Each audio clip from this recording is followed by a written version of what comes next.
I'm super excited to have Danny Childs with us. He is a longtime friend to Slow Food in the USA, a member of our Chefs Alliance and our Arc of Taste Committee. Danny has one of my favorite Instagram accounts. It's Slow Drinks, and the drinks not only look beautiful, but they're always so interesting. So Danny's been with us at Slow Food Nations in the past and a number of other events and gatherings, and we really appreciate all that you do for Slow Food, Danny, and are really grateful to have you here today to teach us how to ferment ginger beer. So I'm going to turn it over to you and let you tell folks a little more about yourself, like where you are and where you work and what you do, and then take it right into today's session. Thanks so much for being here. Thanks for having me. So yeah, I am here in Southern New Jersey, just over the bridge from Philadelphia. I work at a restaurant. Well, I worked at a restaurant until the onset of COVID-19 called the Farm and Fisherman Tavern. We, at our core, embody pretty much everything that Slow Food stands for: good, clean, and fair food. And my job is to basically take those set of values and the set of values that our chefs, Todd Fuller and Josh Lawler, have set, and translate that to the bar program. So I'll get into that a little bit more as we get into this, but a couple different ways that you can sort of tap into what that means. I write a column for Edible Jersey magazine called Slow Drinks. And I also, as Giselle mentioned, have a Instagram under the same name.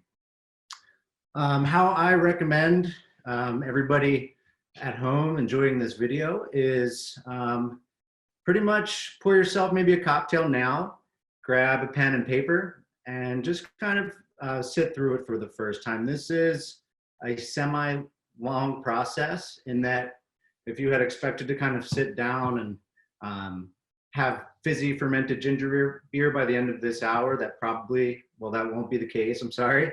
What we will have is our ginger bug started, which again, I'll kind of explain all of that in a little bit.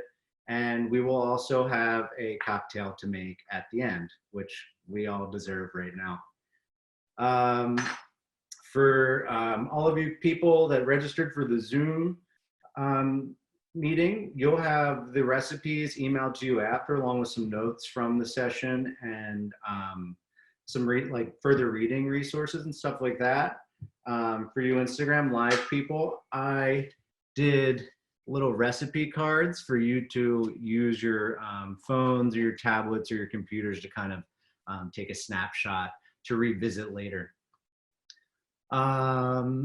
So I guess let's jump right into it. The things that you are going to need for this: you're going to need ginger, lemon, and sugar, and these are things that you'll need for this to see this entire project through. You'll need ginger, sugar, lemons, and water. Those will both be what you use to start the ginger bug, and they'll also be what you use to brew your ginger beer in its entirety. You're going to need a measuring cup, measuring spoons, a fine mesh strainer like this, a larger one if you have it. You've got here a juicer, a microplane for grating ginger, which, let me just grab that really quick.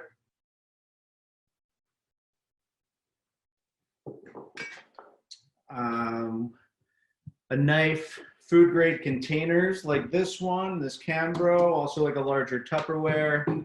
And then afterwards, we're gonna need these bottles. So you can use glass bottles, you can use plastic bottles, you can even use mason jars, just something that will seal and keep air from escaping, because that's what's gonna carbonate your ginger beer. At the end, when we make our cocktails, you also need a shaker. You can choose whatever your favorite spirit is, or whatever spirit you have currently in your quarantine bar, and then we'll make a drink for us all. So a little bit of information into how it is that I started making ginger beer. I started working at the Farm and Fisherman as a server, but prior to that, I was working as a farmer. And anybody who's ever farmed or gardened extensively knows that one thing that you always kind of wrestle with is excess and surplus.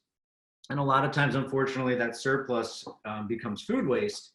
But to those of us who have, a deep connection and interest to this, that can become preserved food. So I was kind of getting into these in our little studio apartment that we were living in. I had a little closet where I had kombucha going, and I had different types of veggie ferments, and I had pickles and stuff like that.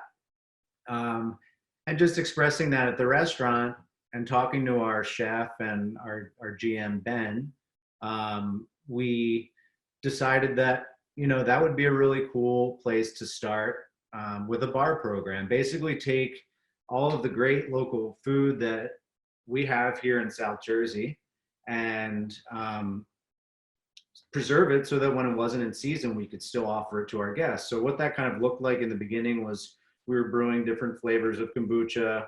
We were making vinegar shrubs, which is like a flavored vinegar syrup, which is actually an Ark of Taste ingredient. We were doing both lacto fermented pickles and just regular vinegar, like jarring pickles, and sugar preserves. And kind of the final frontier for us was to get our lacto fermented soda program off the ground and running. So we had our chef previously at another restaurant that he had worked at had been brewing ginger beer, but with a method that I guess you could say would be untraditional. So he had his recipe ironed out that was like perfectly balanced and stuff like that. But in place of using the ginger bug, we were using baker's yeast. And we started with 1/8 of a teaspoon. And like, when I tell you that it was like hand grenade explosive, like we had bottles explode and glass shrapnel fly everywhere. We had sodas that we would open that literally would shoot like 15, 20 feet across the restaurant. And obviously, when you try to translate that to a busy bar on a Friday or Saturday night, you can't have that happen. Not to say that we haven't had people get, soda splattered all over them since, but we decided we decided basically to get away from the baker's yeast and translate to a more traditional method. So I basically went into my handbook of the time, which was Sander Katz's The Art of Fermentation and Wild Fermentation. And Sander's a good friend of Slow Food. I was really privileged to be able to meet him last year at Slow Food Nations in Denver. And I went into his traditional ferment chapter. And he talked about ginger beer, but he also talked about things like tepache and traditional root beer and kvass. So tepache is like a pineapple ferment. Kvass is Russian. They use either beets or bread. Sweet potato fly from Guyana in South America. Kombucha, which is probably the most popular, and then the traditional method for making ginger beer. And all of these things basically have in common that their primary ingredient is a good source of beneficial bacteria and yeast. So this is probably the height of the entire world's germophobia right now in the middle of COVID-19. So just to hear beneficial bacteria and yeast all in the same sentence is probably a little bit foreign to us, just as Americans in general. But just like a sourdough mother or a kombucha mother or vinegar mother, when you create the right conditions for the microflora to survive, it is extremely safe, and it dates back millennia. And in a lot of these cases of these traditional ferments, people drank them because it was safer than water that was contaminated. So diving into Katz's book, reading about the ginger bug, we started ours at the restaurant, and from that point forward, had success with our brewing ginger beer. If for some reason the ginger bug doesn't work for you, there are other ways that you can brew this. You can buy brewer's yeast. You can use whey from yogurt or water kefir. You could also use Tibicos, which is like the water kefir little granules at the base. But I think from experience and experimentation that the ginger bug is the best and safest way to go. So here's our ginger bug, and I'm gonna just see if I can't get a little bit closer. You can already hear it kind of bubbling and popping. But you'll notice a lot of it's risen to the top, and when you mix it, you can see all the CO2 kind of rise to the surface. And you probably can't hear it over there, but it's very active. And I fed this, I think 3 nights ago. So once it's established, you basically get on a routine of feeding it once or twice a week. So really quick, I'm just gonna walk you through how to do that. And the first step that we're gonna do is make simple syrup. So simple syrup, as the name implies, is quite easy to make. You do equal parts sugar to boiling water. And you can either measure that for a more exact volume or more exact measurement, or you can just eye it. You'll see mine is a little less than clear right now. This is a quarantine necessity. I didn't have granulated white sugar. I had Demerara sugar, which is basically sugar in the raw. So that'll work just fine. You just have to make do with what we have, basically. So now that your simple syrup is done,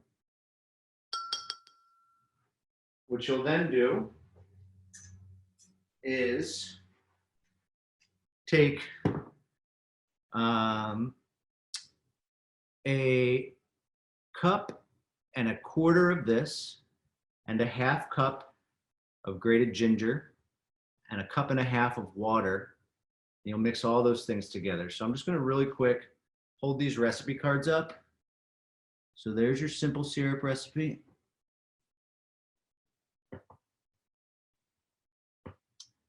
And I'll hold up the ginger bug recipe once I get through everything. So half a cup of grated ginger, cup and a quarter of simple syrup, and a cup and a half of water. Stir, loosely cover it. So you see, like with ours, we cover it with this lid. And the main thing is that the lid can let air out. This isn't an airtight seal. If you don't have a container like this, you can do it in like a mason jar and put a piece of fabric over top, a tea towel, cheesecloth, anything like that. So that's day 1. Day 2, you're going to come back and you're going to feed it again. This time you're going to give it a quarter cup of grated ginger, a half cup of simple syrup, and then you'll stir it. So you'll do that on day 2, you do it on day 3, do it on day 4. By day 4, you should start to see some activity. So you should start to smell the aroma a little bit. It has almost like a wine or beer aroma with like a little bit of like yeasty, like bread notes in there. And it should be bubbling. It should be active. And then on day 5, you're going to feed it the same amount, a quarter cup of grated ginger and a half cup of simple syrup. And at this point, it should be stable. If for some reason it is not active by this point, you can maybe put a little bit of yogurt whey in there to get the beneficial microbes. You could also just keep going a little bit longer, but one thing I really want to emphasize is if you can get organic ginger for this, that is preferable because organic ginger, USDA organic food cannot be irradiated, meaning hit with radiation to kill the microbes on the outside of it. Non-organic food can be. So if you don't have beneficial microbes on the outside of your ginger, there is a good chance that it might not start. So from there forward, you will take, here if you just want to screenshot that ginger bug. From that point forward, you will take that same quantity and 1 to 2 times a week, feed the bug with a 1/4 cup grated ginger and a 1/2 cup of simple syrup. And this will keep your bug alive and active moving forward. We have had our ginger beer, our ginger bug at the restaurant now for 5 years. So it's like one of our little pets. We've got a vinegar mother, we have sourdough mother, we have kombucha mother, but none requires as much love and attention as our little ginger bug. Next, we're going to move into how to start fermenting your ginger beer. So there are 2 steps to most fermentations, at least beverage fermentations. You'll have a primary fermentation and a secondary fermentation. So what that means, primary fermentation will take place in this container, and the secondary fermentation will take place in the bottle. So the main part here is to get the right things going. And the main thing here is once all the wheels are in place and oxygen and sugar are being converted to ethanol and CO2, once it's in here, it will self-carbonate. Now, ethanol, obviously, some of you may know, is alcohol. But what we're doing is called a soft beer or small beer. So we're halting the fermentation before alcohol can really produce. So it's still sweet, and it's a soda for all intents and purposes. And this is how all sodas used to be made. Like root beer, for example, was made by a guy from right here in Jersey. And same thing, he would use brewer's yeast to brew the sassafras root into his final product and same thing with birch beer, same thing with ginger ale. These are all different examples of small beers. So I'm gonna just jump right in here and grab my ingredients out of the fridge.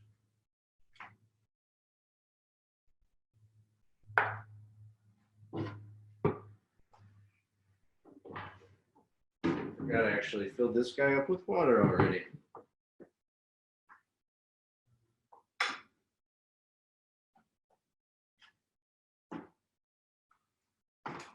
Okay, so first step, we will take our lemon juice.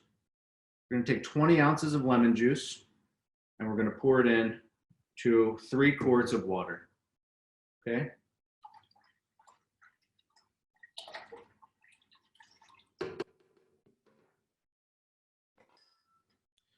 Next step, we'll take our grated ginger, which I'll just kind of bring close to show you.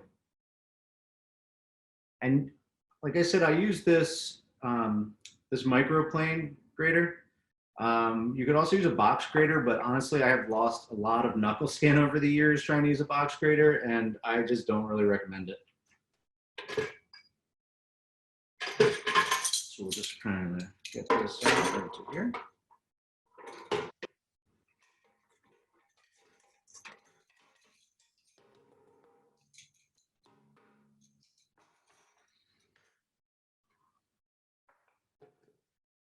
Okay, next, we're going to measure out 30 ounces of simple syrup. Sorry, a cup and a quarter of ginger. Sorry about that. So 10 ounces. So 20 ounces, which is 2.5 cups of lemon juice and a cup and a quarter of ginger. Then we'll do 30 ounces or 3 3/4 cups of simple syrup.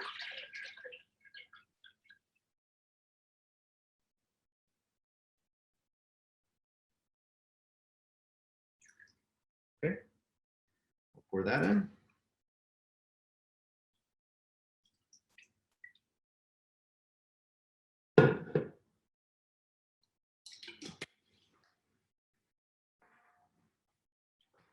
And our last step is to add our ginger bug.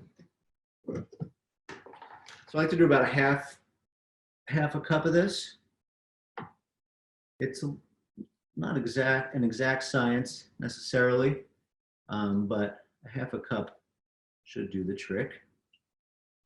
Okay, mix it in.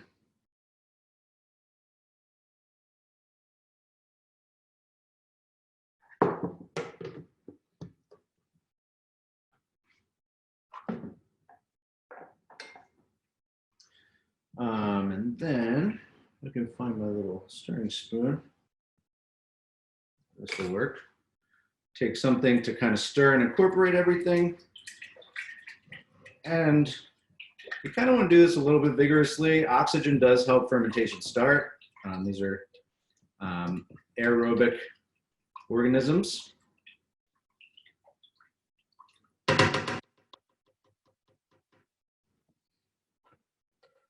And then we'll just take our lid, put it on, and you can even leave it a little bit cracked like this. We'll let this sit for 1 to 2 days. So typically I like to do 2 days, but sometimes if it's warmer out or you have a really active bug, you'll come back in a day and you'll have like a layer of suds around the top. That's a great sign. That also probably indicates that you're going to need a shorter secondary fermentation. But for right now, this time of year and just the temperature it is out, I would say 2 days just to be safe. So put this aside.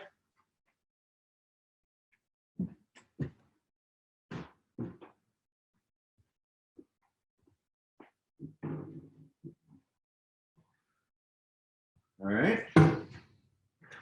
So let's just pretend that we fast forward 2 days. And we have our ginger beer that I made a little less than 2 days ago. That should be just fine. We're gonna pour it, get all those solids strained out. And this step too is really good for aerating it and just kind of helping jumpstart that fermentation again for the second round.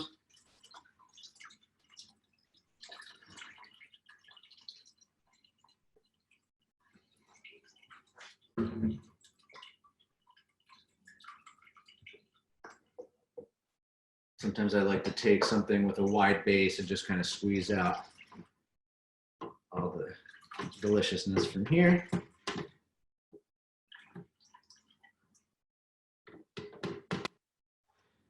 Okay. Next, we pour this over here. Take our bottles.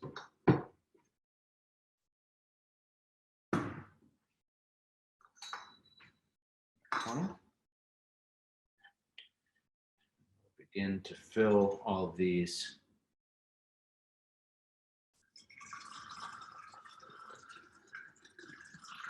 So the main thing that you want to keep in mind here is just leaving a little bit of headspace, not too much, like to stop right around there, with keeping in mind that you have to add a little bit of sugar primer for that secondary ferment to start. So as a general rule, 1 teaspoon per 8 ounces. So this is about 3 cups, 750 milliliters. And we will just add a tablespoon, so 3 teaspoons and a tablespoon. Okay.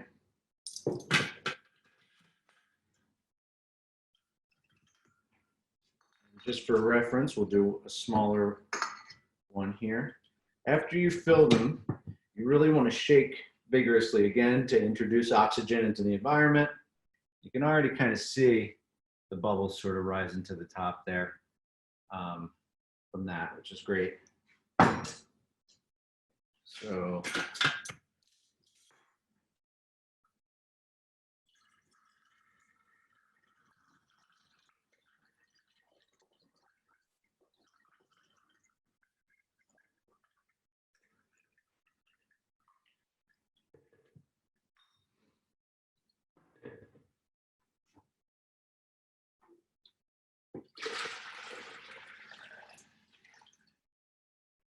it's important to kind of keep your eye on your bottles as you're filling too. There's been many a time where you're kind of having a side conversation and you just feel ginger beer rushing out all over your hand. And again, some people really swear by plastic bottles for this, because the plastic bottles will expand and you'll really be able to judge how much pressure is inside. Personally, I've just always used glass bottles, because our local vodka distiller stateside, they have these great swing cap bottles, so they've always been free to us. And I also just think that they're a little bit better aesthetically for us at the restaurant. But, you know, obviously at home, it doesn't matter. And in quarantine, it especially does not matter. Grab some more simple syrup here. Do you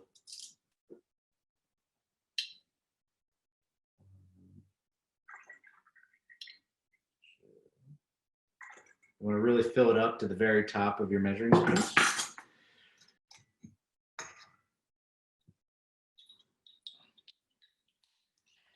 Okay. I've got another chilled simple syrup here. One thing, the one I just made is pretty hot. Anything that's super hot will kind of not necessarily kill all microbial activity, but it will hurt your chances of the fermentation going through all the way. So best to use things that are like chilled or lukewarm. Lukewarm is even better. And when you're keeping these to ferment, you're keeping your ginger bug, your primary ferment, and your secondary ferment all at room temp. So that's hopefully between 65 to, if you have a really warm room, 75 degrees. It's ideal. Sometimes it would get warm or cold in the restaurant during the winter because the heat went down. So we would keep them back behind the oven, and did that for a little bit because we kept having and behind the hot water heater, we kept having bottles explode again. But we're 5 years into it now, so we've kind of got the hang of it. What we then do is just put a piece of tape on, date it, label it, just so there's no confusion.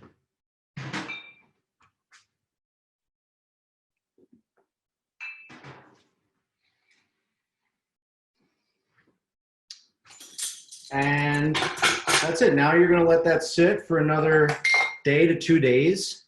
I do want to give a little example here. So this is an older bottle. Actually, let me just really quick hold up all the recipes. So this will be our primary fermentation recipe. You've got your water, your grated ginger, your simple syrup, fresh squeezed lemon juice.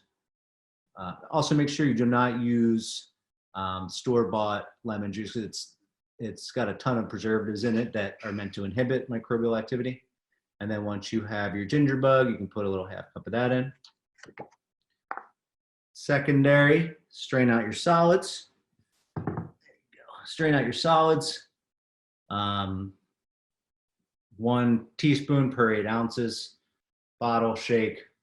Wait another day or 2. So you've waited your time. 2 days, a day or 2 has passed. You will tend to see little bits of bubbles kind of rise to the top of the bottle while they're at room temperature. That's okay, but you do want to sort of check, and this is one of the drawbacks of glass bottles versus like using plastic ones. So you do something called burping. You can hear, just letting a little bit of air out at a time so that it doesn't explode. So this is obviously active and good to go. And now you put it in your fridge and enjoy within 3-ish weeks. So after 3 weeks, it's going to start to Probably get into the alcoholic realm, even in your refrigerator, which is okay for some. Others probably don't want that to happen, especially if your whole family is enjoying these as a soft drink, which they can in its younger stages. You don't want your kids having alcoholic ginger beer. So trouble starting. If it doesn't start to ferment, your starter was not viable or it needs a little bit more time. If something smells off, that's a good indication that your things went wrong somewhere probably in the beginning. So I would start back over with your ginger bug by that point, because that should be ample microflora to add to ensure a good final product. Or if it's too bubbly, explosive, or alcoholic, that means that it has gone for too long. So future ginger beer endeavors that you can have, or future soda making endeavors, once you have your ginger bug, which again is your starter culture, SCOBY is the name for it, so single colony of bacteria and yeast, same principle as the other mothers that we had mentioned. Once you have that, you can ferment all types of different soda flavors. So we have done a ton, dozens over the years at the restaurant, some that have been winners that will definitely stick. Rhubarb, which I'm probably going to do this week with the rhubarb stalks growing out in the garden. We do a grapefruit and agave one that we use to make like a traditional tequila paloma. We have juniper soda, which is a Polish tradition called smreka. We have celery soda, kind of like that delicious Dr. Brown celery soda you get at delicatessens. We've done sassafras root beer, spiced apple, like soft cider, staghorn sumac orangina. We've done a coffee soda that was so cool. It was almost like a stout or a porter.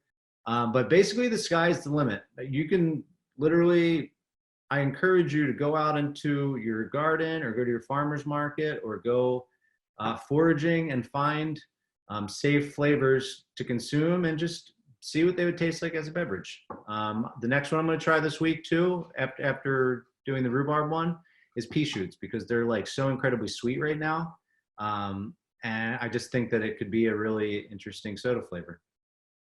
So Giselle, if you want, I can pause and we can pick up with some questions. Yeah, we do have a few questions. So one common question is, you've told us to keep the bug at room temperature for a couple of days. Can you keep it in the fridge and feed it less often, or is keeping it at room temperature important? Keeping it at room temperature is important. This type of bacteria is a little bit, and yeast are a little bit less voracious, I guess you could say, than what you use for sourdough. Once you put it in the fridge, it will halt fermentation, more or less, for the bug at least. Best to keep it at room temp and just kind of make it part of your weekly routine to kind of feed it once or twice.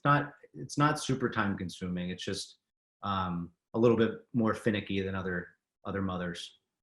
Great, sounds good. And I know that like a thing you can do with sourdough is if you're leaving for a couple days or something, some people will put it in the fridge to halt it on purpose and then bring it back out. Right. Is that not something we would want to do here? I've never done it, and I've never heard of anybody doing it. Okay. By all means, I encourage experimentation, but I can't speak to that myself. Perfect, thank you. How do you peel ginger before you start grating it? I actually don't recommend peeling it. Leave the skin on. That's what's going to contain most of your microbes that you want in the brew. Awesome, great to know. And somebody asked about imported ginger, but the question was on the note of the irradiation. So we want to be pretty certain that we're getting a ginger that's not irradiated. And I just want to reiterate that you sort of answered that question, but if it's not certified organic in the US, then...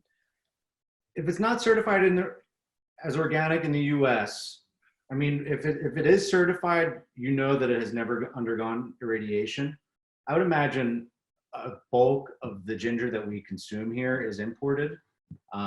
Once a year, my farmer friend Teddy has like a high tunnel, and he'll do ginger there. So it's like my one chance each year to do local ginger beer, which is great. Hi, Teddy. But I would imagine that all of the rest of the ginger we use at the restaurant is pretty much imported because it likes warm tropical temperatures so much. Right. Sounds good. And with the simple syrup, can we use honey in that simple syrup, or is there a substitute for sugar that you know of that would work? Yeah, honey will work. So when I use honey for sodas, I'll do a 3-to-1 proportion of honey to just about boiling water. You'll just want to like kind of stir it to incorporate it. That will make it much more friendly to use versus if you just use like raw honey, that will kind of sink to the bottom and not create an even suspension. But honey is a great starter. I just made this past week a dandelion and honey mead, actually with Hanny Honey, who was at Slow Food Nations with us. I had her raw honey here, ton of dandelions in the yard. I went, picked the dandelions, put them in water with the honey, and then added ginger beer to it. And I am actually going to let that continue into an alcoholic ferment. Cool. Great. There's a couple new questions, so let me just take a quick look at this. I know that one curiosity is the batch that you have written the recipe for, which we'll send to everyone, is a pretty big batch, it seems. Could we cut that in half and just Absolutely cut it in half? Cool. Cut in half. So the one that I actually just bottled is a half batch. Okay. Very commonly at the restaurant, we'll do a double or triple batch if we're headed into a weekend, just to make sure that we have enough on hand. But yes, it is scalable. I would not, if you were to scale down, I would not do less than a quarter cup of the bug though. Mm-hmm. I think that you just want to make sure that you have a pretty good representation of the microbes you need in there. Perfect.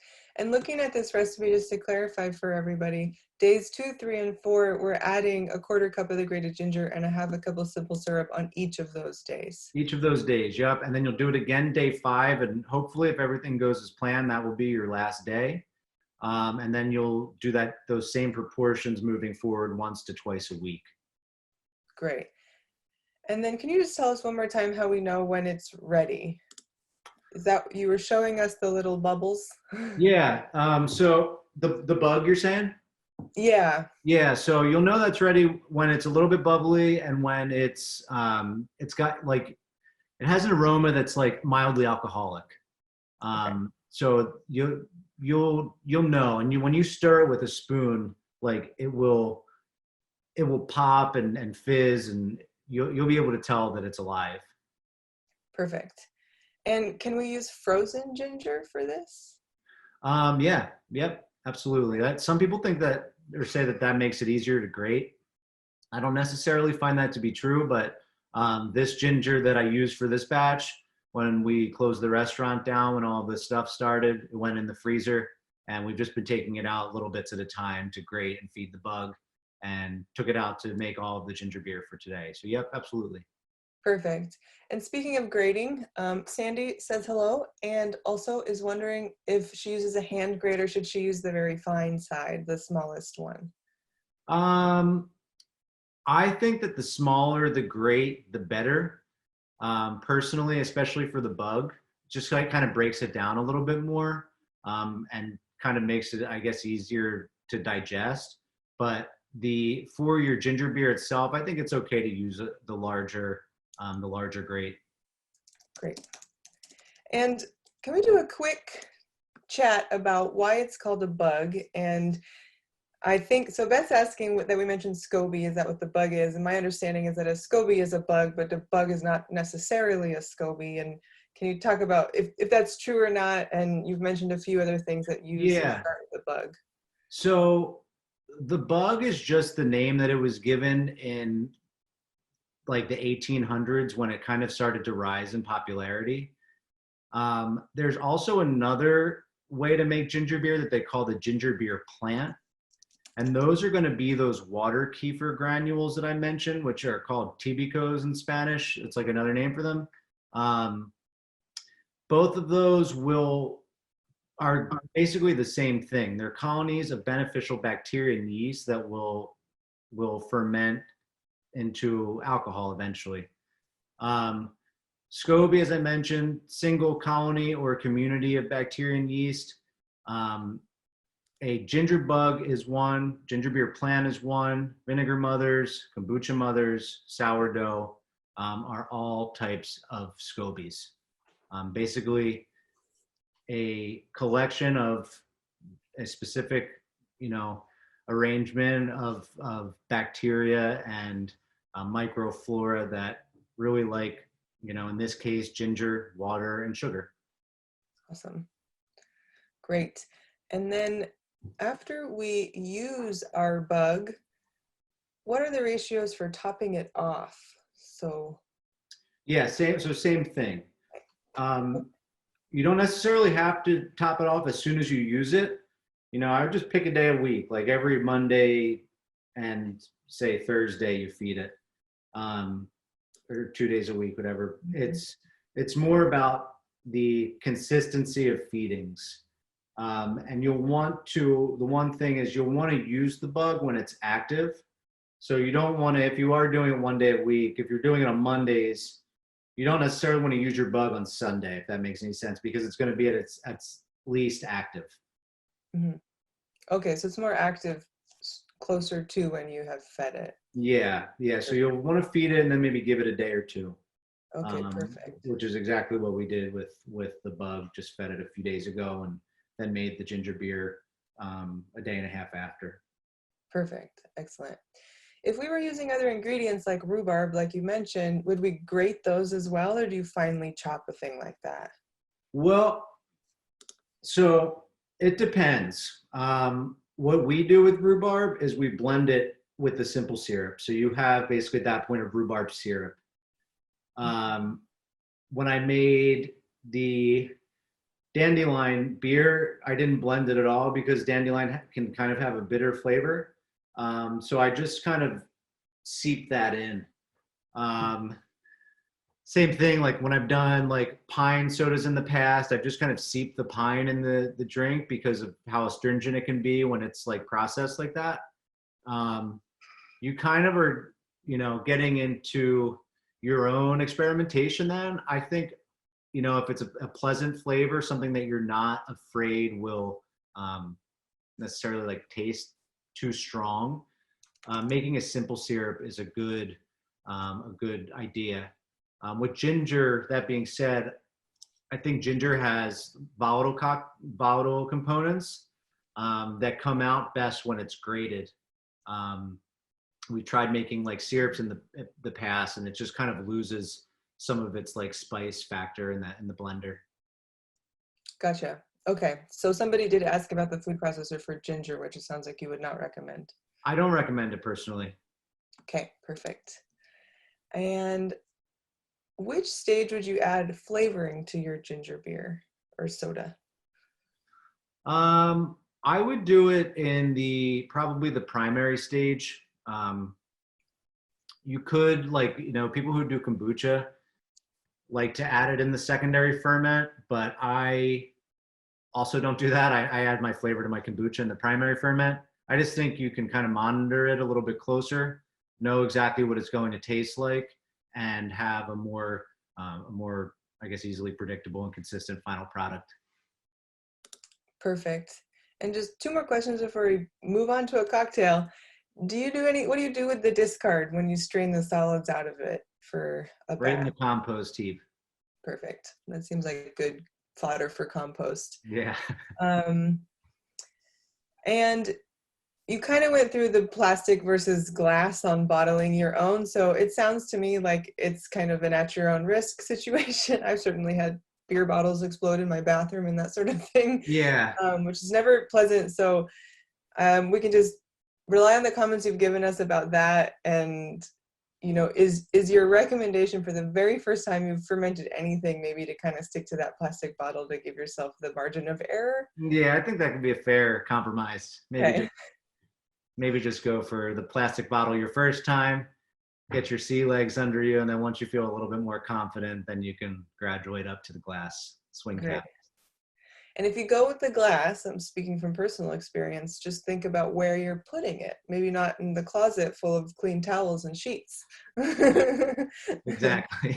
Somewhere safe in case it did decide to take on an explosive life of its own. Yes. Okay, great. And lastly, this is an interesting question and it might apply to slightly different things, but is there a difference in using a clear bottle or a darker bottle, like a beer bottle brown? Yeah, I think that the general consensus with brewers is the darker the bottle, the better because it protects from UV light coming in. We usually just put our ginger beer in a closet at the restaurant or like under our sink or something like that. And it's not receiving direct sunlight. So the clear bottles have never been an issue for us.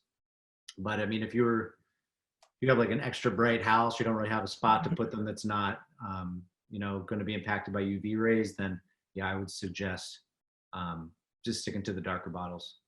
Great. And you want to keep it in a cool, dry place, kind of thing, like room temperature? Yeah, room temp. Much. Yeah, room temp. The higher the temperature, the quicker the fermentation will go. So we just keep it like, mid 60s in our wine room at the restaurant, and that allows it to just kind of, it's a little bit more predictable, like about 36 to 48 hours it'll be ready. Perfect.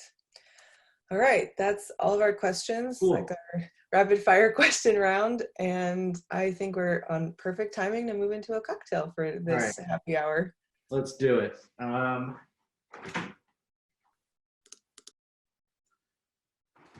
So I'm going to make 2 today. The first, you may have guessed, is the Quarantini, because you have to call a cocktail right now Quarantini. It's just the rules. So what we'll do is we'll juice some fresh lemon, massive lemons, and you're looking for 0.75 ounces per cocktail. So different lemons have different amounts of juice.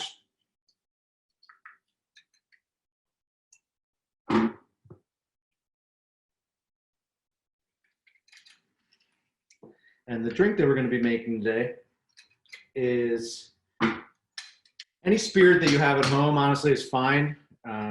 Either your favorite or whatever you have, at this point of quarantining or whatever. I am deciding to use scotch. So one of my favorite drinks ever is called the Penicillin.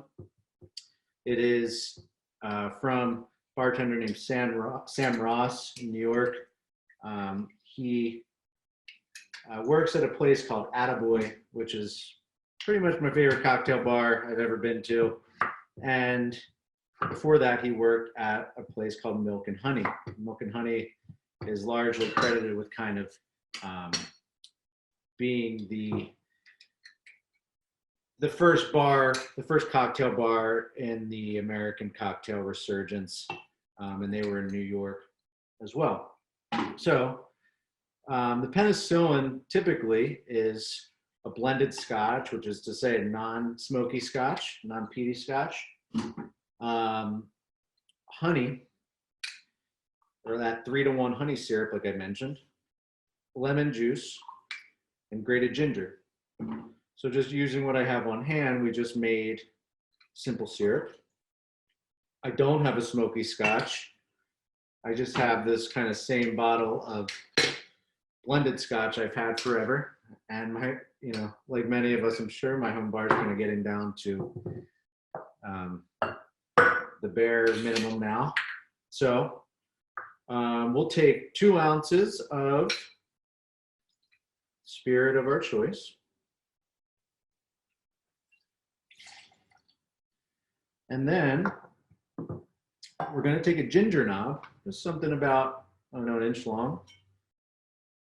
Cut 3 little medallions. You're going to put it in the scotch. So the solvent properties of alcohol will kind of help extract the flavor.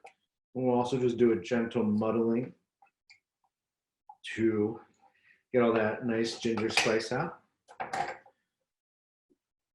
We'll then take, this is called a cocktail jigger, just helps you to measure smaller amounts. If you do not have a jigger, then you can use a measuring spoon. It's 2 tablespoons per ounce. So we'll do 3/4 of an ounce of lemon juice, and then we'll do our simple syrup. So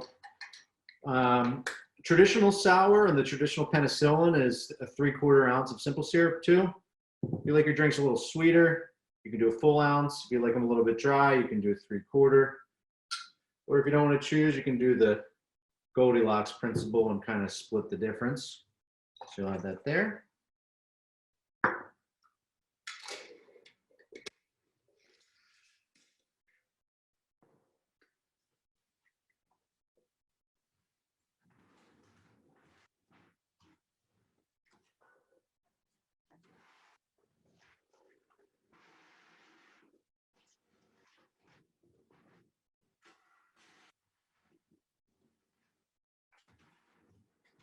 Always when you're shaking a cocktail or making a cocktail, ice is the last thing you add. I always try to drill this into my new bartenders' heads. And so that is a free piece of industry advice for all of you. Shaker.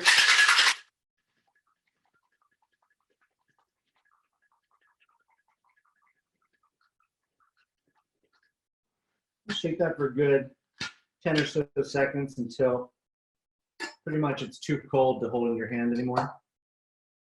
And we have options here. If you want to see what your ginger beer will taste like, by all means, you can use a Collins glass, fill it with ice, strain it in there, and top it with a little bit of club soda. If you want to drink it on the rocks because you don't like drinks served up, by all means, you can do a large cube. But this drink, or at least the penicillin, I think is best enjoyed served up.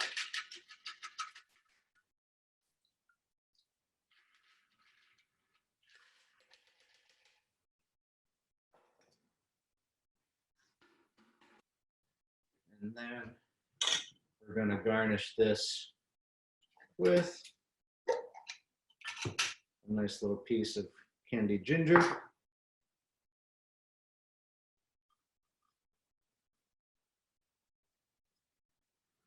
Okay. Cheers. Oh, that's delicious. And now I'm going to make a ginger beer cocktail so that you can make a similar one when you have your final product ginger beer.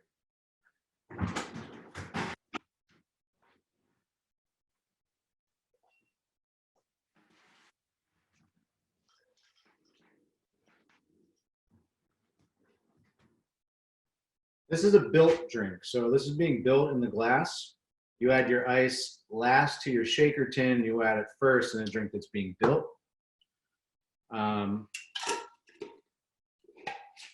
So quick comment on ginger beer cocktails. Probably the most common that everybody knows is the Moscow Mule. The Moscow Mule was invented in the mid-40s by a little bit of marketing ingenuity. A husband who married into a family with a copper plant,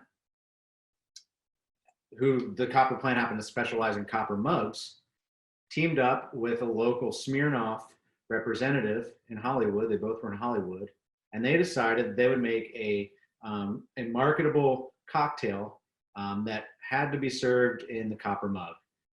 Is it a vital piece of having a good Moscow Mule? No. Is it a cool little piece of history? And if you have a copper mug, yes. Now the Mule actually was a riff on a whole previous class of cocktails called Bucks. So you have like bourbon Bucks, you've got gin and gin Bucks, you've got tequila Buck. And what that meant was a cocktail with spirit, lime, and ginger beer. I do not add any citrus to our ginger beer because it is pretty acidic from the lemon juice in it, as well as the lacto acid fermentation. So I'm going to make a gin and gin buck. And this is going to be for my wife because she's upstairs taking care of our 4-week-old child while I do this video, and also keeping our dogs in there so they're not barking down here. We'll do 2 ounces of gin, whatever you have is fine. And whatever you have, if you want to do a bourbon or you want to do tequila, mezcal is delicious. You could do a Pimm's cup with this. You could do a traditional dark and stormy with like a Gosling's Blackstrap rum. But I'm doing straight up gin. We'll add it here. Make sure we add our ginger beer. So you can see all our bubbles rising to the top.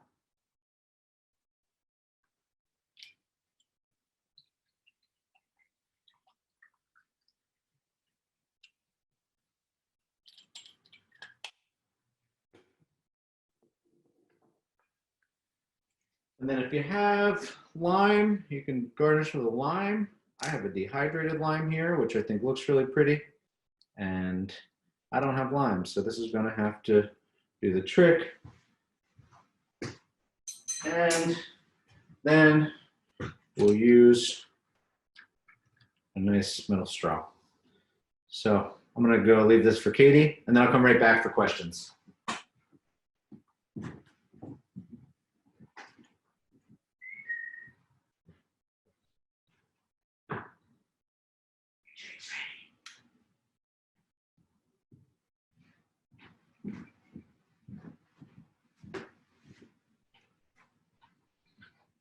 All right. Any questions on cocktails? Just I'd like one of those too. It looks so good. I'm glad Katie gets to enjoy. If we make the ginger beer cocktail with store-bought ginger beer, is it the same recipe? Yeah, you might want to do a little bit of citrus in there. So store-bought ginger beer will be a little bit more sweet. So you could just do that ½ ounce. It's traditional in a buck or mule, ½ ounce of lime juice, and then 2 ounces of the spirit of your choosing. Awesome. And I think that we've got your recipes in here, so I think that's what everybody's looking for. And anybody wanted to see these? There we go. One more look. We put them in the chat as well. And there's your mule. And that's that. Great, thank you. Let's see, a couple more. I'll just ask a couple more questions before letting you go because we've just hit the hour. Thanks for sticking with us. There's a question about a shrub, but that might have to be a whole different Slow Food Life session. I think it's kind of its own animal. When you are making the bug or secondary fermentation, does your equipment need to be sanitized, like when you make beer? Yeah, just washed. Like you don't have to go crazy. Like some home brewers do like extensive sanitation. I just use hot soapy water. A dishwasher would be fine. Just like a regular in your sink with a sponge is fine too. Great. And on the simple syrup, I think you said on your card that you could keep it in the fridge for a couple weeks, probably not a couple years recommended. But if you had simple syrup, so Bryn has had a lemongrass simple syrup that she made last summer in the fridge. It's still clear. Is it okay to use? Just smell it and taste it. I mean, use your senses. And I'd say that, let that be your judge. I've had simple syrups that I have been in my fridge for a long time that I've still used and are still fine. I think that's often the case, especially with something a little bit acidic like lemongrass. But just use your senses. Excellent. And my last question for you, I'm gonna couple it with another question over here before we let you go, and I'm gonna just hand the question over to you and let you wrap us up. So before I do that, thanks again so much, Danny, for your time and energy today. We love having you, and this has been really, really cool. Um, the Quarantini sounds perfect. And what I want to know is I don't feel like what's your favorite cocktail is a fair question to ask a person who makes a profuse amount of cocktails. But what have you been drinking a lot of while in quarantine? Maybe like what's your favorite cocktail right now? And Uh, Andy is wondering also what other fermentations you're up to while you're at home instead of making cocktails behind a bar. sure. So I'll start with favorite cocktail. Kind of changes throughout the year. Um, Kind of always on standby is gin and tonics. I love gin and tonic with a good tonic. And in the warmer months, I love a Negroni. As it gets colder out, my Negroni turns to a Boulevardier, which just so Negroni gin Campari sweet vermouth. Boulevardier is bourbon Campari sweet vermouth. So same drink, just different primary spirit. Um, working at the restaurant and at the bar, we do make very complex drinks. Coming home, I just, at the end of a long shift, I just want something easy and delicious. And I know that I can count on those. During quarantine, though, like I haven't been out of the house to liquor stores in weeks. So been going through like wine in the basement. And, if I mow the lawn, a nice cold beer is great. But yeah, those are pretty much my go-tos. And a rum daiquiri. Sorry, I can't forget rum daiquiris. That's a classic. And then fermentation projects. I've been doing a good deal of bread baking. I mentioned I have that dandelion mead going in the basement. The veggies are starting to pop up, so I'm just a couple weeks away from starting to do some lacto fermentation and stuff like that. And my rhubarb soda will be on the horizon soon too.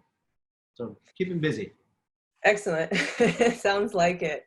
You can check out Danny's drinks on his Instagram. And I think if you are a gardener, which I think if you weren't a gardener 3 months ago, you might be now. So there's a lot of drinks in there. What I think I love about it is a lot of things that you might have in your garden or you might be growing or you might want to grow. Really creative and interesting cocktails, definitely different than what we might be used to in a really delightful way.